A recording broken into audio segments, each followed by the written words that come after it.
Haryana headline के सभी प्यारे दर्शकों को राहुल सैनी की तरफ से प्यार भरी नमस्कार।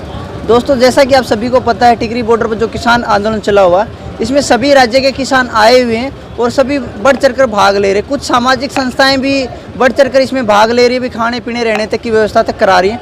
आइए जानते हैं इन किसानों से भी यहाँ आने का इनका उद्देश्य क्या है। राम राम जी। नमस्कार जी। हमारा उद्देश्य है कि जो 3 काले कानून कोरोना काल में आपदा को अवसर बना करके मोदी की सरकार ने थोप दिए हैं, उनको वापस करवाने के लिए हरियाणा और पंजाब का नहीं, तमाम हिंदुस्तान का किसान यहाँ आया हुआ है। हरियाणा और पंजाब के किसान की थोड़ी संख्या ज़्यादा है, क्योंकि ये दिल्ली के साथ लगते प्रदेश हैं और दूरी के हिसाब से हर सूबे का किसान यहाँ दिल्ली के अंदर आया हुआ है। अब मैं आपके चैनल के माध्यम से जो भी भाई दर्शक, आपके श्रोता, सुनने वाले हैं, देखने वाले हैं और हमारे किसान नेता भी आपके चैनल से जुड़े हुए हैं, तो उनसे 2 बातें मैं और कहना चाहूँगा। वो ये कि 3 काले कानून तो मौके पे थोपे गए हैं। 2-3 महीने से ये रामलीला होने लगी है 3 कानूनों की। तो उससे पहले मंदसौर के अंदर एक बड़ा कर्ज मुक्ति को लेकर के वहाँ पे भी 6 किसान, हाँ, मैं वहीं आना चाह रहा हूँ। हाँ, 6 किसानों की मौत हो गई थी और पूरा देश आंदोलित हो गया था। और कुछ सरकारों ने भी घोषणा करी थी, उस समय चुनाव हुआ था कुछ समय बाद, मध्य प्रदेश की सरकार ने भी घोषणा की थी, पंजाब सरकार ने भी घोषणा की थी और लगभग हरियाणा के अंदर भी ये राग अलापने लग गया था कि भाई हम भी जो है किसान को ऋण मुक्त करेंगे। एक किस्म से अगर मैं मोटी शब्दों में कहूँ तो पूरे मोदी ने भी जब सत्ता में आया तो कहा था कि भाई हमारी सरकार आएगी तो किसान को ऋण मुक्त किया जाएगा और स्वामीनाथन आयोग की रिपोर्ट लागू की जाएगी। तो अब आकर के हम एक तरफ तो बीजेपी सरकार के मैनिफेस्टो में भी था कि भी हम स्वामीनाथन आयोग की रिपोर्ट को लागू करेंगे। जी था। अब मैं छोटे शब्दों में कहना चाहता हूँ कि ये तो बरसाती मेंढक आगे 3 कानून, हम अपने मेन मुद्दे से भटक गए और आज इतनी बड़ी संख्या में इतना बड़ा आंदोलन है। अगर ये तो हम जीतेंगे ये तो, लेकिन हम जीत करके भी हारेंगे। जो हमारी प्राचीन पुरानी मांग थी, जो लंबे समय से हम मांग करते हैं कि हमें लागत के आधार पे लाभकारी भाव दिया जाए, वो इस आंदोलन के भंवर में गुम होगी। और दूसरी थी कि हिंदुस्तान का किसान सरकार की गलत नीतियों की वजह से ऋण के मक्कड़ जाल में जकड़िया पड़ा है। हिंदुस्तान का किसान ऋण मुक्त होना चाहिए, जो आज उस चीज़ का कोई विशेष चर्चा है नहीं, ना ही हमारा नेता इस चीज़ पे ध्यान दे रहे हैं और ना आम किसान का फोकस इस बात पे है। आज हर कोई 3 कानून की बात कर रहे हैं कि ये वापस लिए जाएं और 3 के साथ साथ बिजली का कानून कर दिया गया है नया, जो है वो ये कर दिया प्रीपेड कि भाई आगे जो मीटर हैं वो ऐसे होंगे, जिस तरह हम मोबाइल को रिचार्ज करवा रहे हैं इस तरह अपना उसमें पैसा डलवाएंगे तो उसके घर में बिजली जलेगी, नहीं तो बिजली नहीं जलेगी।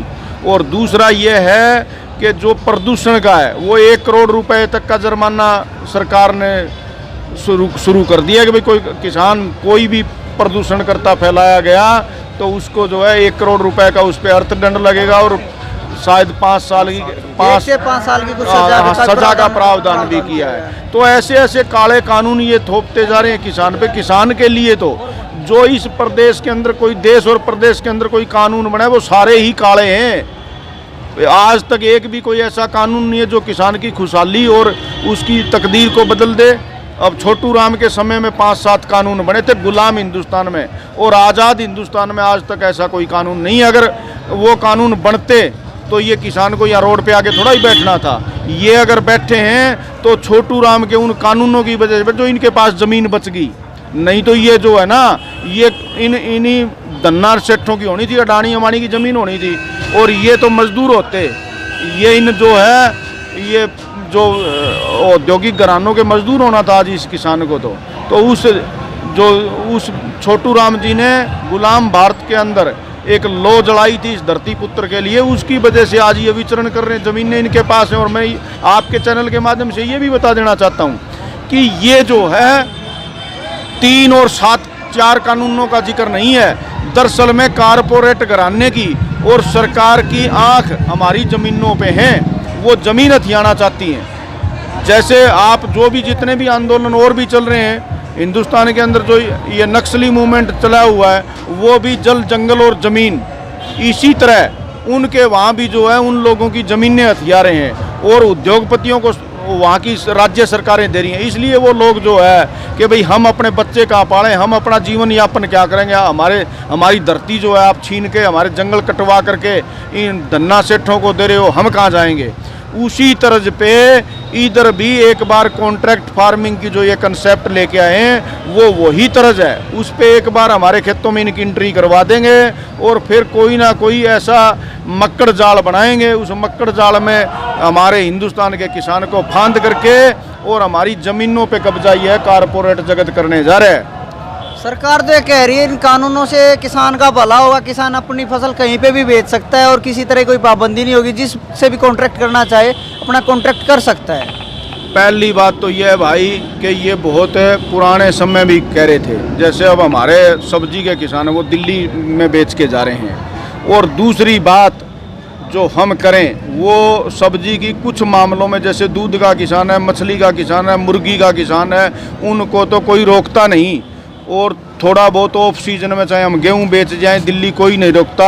और सीजन के अंदर मैं भुन्ना मंडी से जुड़ा हुआ हूँ, फतेहाबाद जिला की भुन्ना मंडी है और अभी जीरी का सीजन है। रतिया मंडी बिल्कुल पंजाब के बॉर्डर पे है और वहाँ के किसान, रतिया इलाके के किसान कुछ जो है हरियाणा में खेती करते हैं, कुछ पंजाब में खेती करते हैं। अभी 2 महीने पहले जीरी की फसल की बिक्री हुई थी।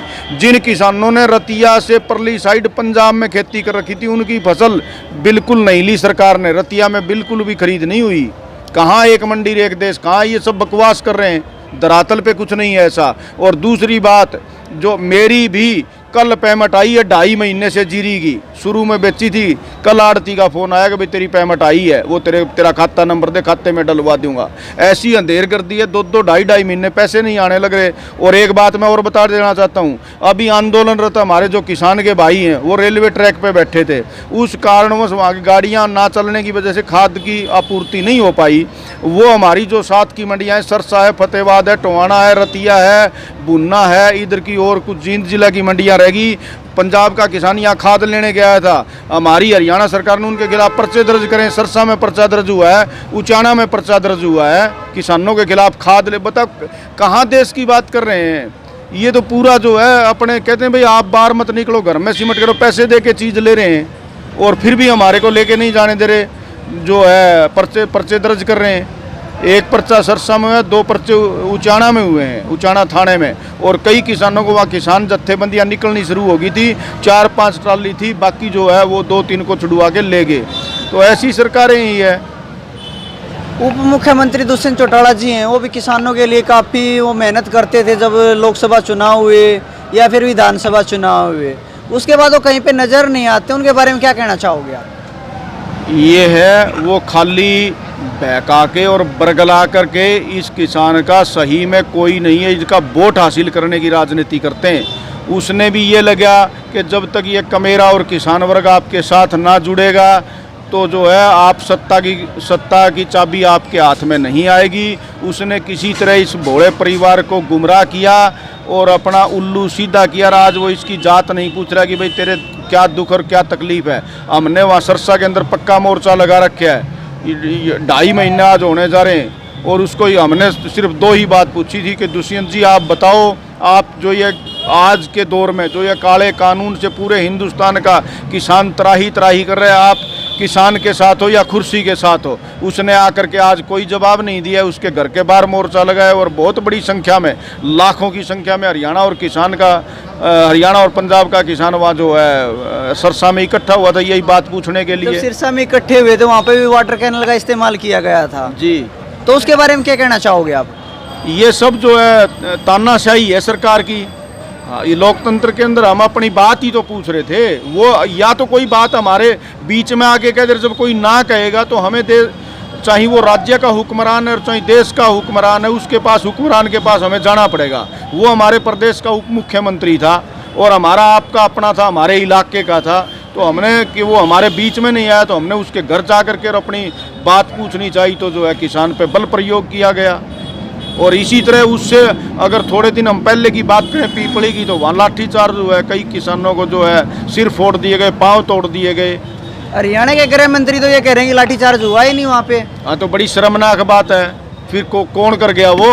क्या किसान ने किसान को मारा है? कॉन्फ्रेंस भी की है इस चीज़ के बारे में, भी वहाँ पे कोई लाठीचार्ज ही नहीं हुआ। हाँ, तो मैं ये कहूँगा कि या तो ये सरकार चलाने के वो काबिल नहीं, जब वो अपने महकमे भी उसका कंट्रोल नहीं है, तो या उसके दिमाग में कोई फ़र्क है, या तो वो अपने दिमाग को दुरुस्त करवाए या अपने महकमे को चुस्त दुरुस्त करे। उसकी कमांड ही नहीं है, गृह मंत्री है वो। ये तो मीडिया में, अखबार में, और हम प्रत्यक्षदर्शी हैं, मैं उस मूवमेंट में था। अच्छा, आप भी ऊपर दर्शन में शामिल थे? जी जी, हमें डिटेन कर लिया गया था। जैसे ही फतेहाबाद से वो अपना कर रहे थे, हम बॉर्डर पार कर रहे थे, बड़ी नहर है भाखड़ा नहर सनियाना के पास, हमें गिरफ्तार कर लिया गया था। भुन्ना थाने में जो है शाम तक रखा गया। शाम को पुलिस ने छोड़ा, लेकिन मेरे गांव के और मेरे साथी, क्योंकि हम अगवा लोगों में थे, हमें तो पुलिस ने पकड़ लिया, लेकिन मेरे गाँव के और मेरे शागिर्द जो है पीपली में गए थे, उन्होंने देखा है, उनके एक दो साथी के चोट भी लगी है, थी वो हल्की फुल्की। और हमारे प्रधान जी के साथ जो एक बूढ़ा है उधर कैथल का, जिसका पाँव टूट रहा है, वो तो कह रहे दुष्यंत चौटाला जी के साथ उनकी फोटो भी एक वायरल हो रही थी, उन्होंने एक फोटो भी दिखाई थी। हाँ, तो देखो, किसान कहीं ना कहीं वोट तो हर कोई दे रहे हैं, किसान भी देता रहा है वोट, तो हम भी देते रहे हैं। किसी ना किसी को तो हमने वोट दिया, उसका हम आदर सत्कार भी कर रहे हैं। लेकिन हमें तो इन जो वोट लेने वाले राजनेता हैं उनसे आज काम पड़े है किसान को, तो क्या करके आप हमारे साथ खड़े हो। मैं इसको भी, ये तो हमारी गलतफहमी थी, बीजेपी को भी किसान ने वोट दिया है। अगर किसान वोट ना देता, किसान और मजदूर वोट ना देता, तो बीजेपी सत्ता में नहीं आनी थी। इनको भी किसान ने दिया कि किसान जो है इनके बहकावे और बरगलाने में आ गया। किसान को कहा कि स्वामीनाथन आयोग की रिपोर्ट लागू करेंगे, और आम आदमी को कहा कि तुम्हारे खाते में जो है 15-15 लाख रुपए जमा करवाएंगे। बेरोजगार को कहा कि 2 करोड़ नौकरियां देंगे। हर किसी को बहकाया इन्होंने, बहका करके हमने वोट दे दिया बहकावे में। वोट देने के बाद ये सत्ता में, अगर सत्ता में आने के बाद ना मजदूर को पूछा, ना किसान को पूछा, किसी की कोई खबर नहीं ली इन्होंने। आज हर जो वर्ग दुखी है, चाहे हम वो नौकरी पेशा लोगों की बात कर लें। अभी पीटीआईयों का बड़ा भारी हरियाणा के अंदर आंदोलन चला हुआ था पीटीआई मास्टर का, और जो है अभी कुछ जो है तैयारी कर रहे हैं जेबीटी मास्टर को हटाने की। किसान अभी आप देख रहे हो, कर्मचारियों का आंदोलन, बहुत तगड़ा आंदोलन चल रहा था, आंगनवाड़ी वर्कर का चल रहा था। हर वर्ग दुखी है। ये सिर्फ कोई भी सत्ताधारी रहा, वो बहकाने और बरगलाने के लिए अपनी कुर्सी से लालच है। मैं तो कहूँगा इन धरने प्रदर्शनों से भी किसान की मुक्ति होने वाली नहीं है, जब तक इस वर्ग के, इस किसान और मजदूर वर्ग के नुमाइंदे संसद में और विधानसभा में ना बैठेंगे, तब तक इसका भला होने वाला है नहीं। धन्यवाद सर।